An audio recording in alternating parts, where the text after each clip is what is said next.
Baik, teman-teman, saya akan menceritakan mengenai etnografi sebagai pendekatan penelitian. Jadi ada 3 hal. Yang pertama, deskripsi yang mendalam. Ini diinisiasi atau dikembangkan oleh Goetz dalam beberapa risetnya di Mojokerto, kemudian Cockfight di Bali, atau ayam jago, pertarungan ayam jago atau sabung ayam istilahnya, seperti itu.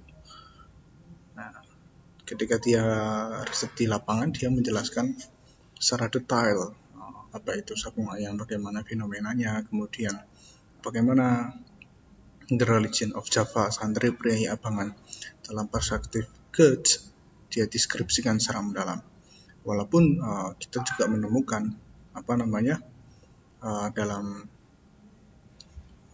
ide yang diusung oleh Goetz tentang The Religion of Java itu masih bisa diperdebatkan gitu. Intinya yang ingin saya sampaikan adalah deskripsi yang mendalam ketika kita sedang mendeskripsikan sebuah fenomena. Misalnya kita lihat petani sedang apa?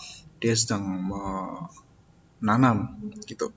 Nandur istilah Jawanya. Nah, kita gunakan juga istilah lokal yang dia gunakan atau istilah lokal yang biasa disebut digunakan oleh masyarakat setempat. Nah, kenapa disebut dengan nandur?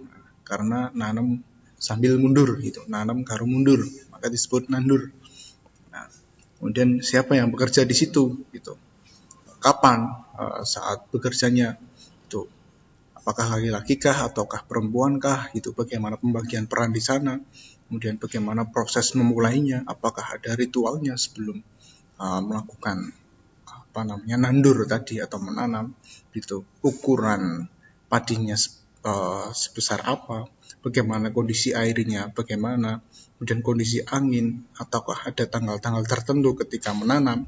Nah, itu juga bisa didetailkan karena konon petani juga punya local knowledge atau pengetahuan lokal tentang musim itu. Bagaimana musim rendeng padi yang cocok itu apa?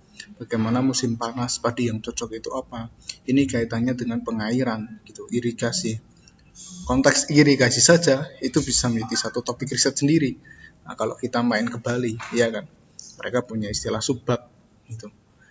Karena ada sistem subak tadi, tidak ada keributan dalam pengairan, tidak ada konflik dalam pengairan padi.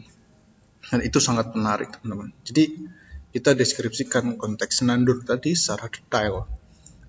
Apa, kapan, siapa yang terlibat di situ, dan suasananya seperti apa, bagaimana mereka saat menanam itu, sambil tertawakah ataukah besengut atau cemberut gitu, atau ada pantangan-pantangan ketika saat menanam gitu, dilarang untuk menyampaikan suatu hal tentang hal buruk karena ini prosesnya sedang menanam. Nah, kan menarik, teman-teman bisa menjelaskan secara detail mengenai itu, termasuk juga suara-suara yang didengar teman-teman di sana. Itu tadi obrolan yang didengar, kemudian barangkali ada musik yang didengungkan khusus saat petani melakukan nandur gitu. Kalau nelayan itu saat istilah mereka punya istilah bongkar. Jadi begitu kapal datang dari laut ke pelabuhan, nah, mereka membawa ikannya dipilah-pilih gitu, dipisahkan sesuai jenisnya gitu. Nah, itu istilahnya bongkar. Nah, apa yang didengarkan adalah lagu-lagu dangdut. Nah, gitu. Dangdut menjadi sesuatu yang penting. Ibarat kopi tanpa rokok itu nggak asik gitu. Ibarat kopi tanpa gula itu nggak asik gitu. Bagi pecinta kopi manis ya. Ibarat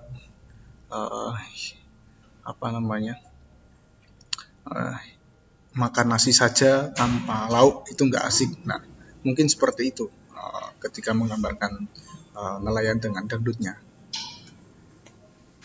Terima kasih teman-teman.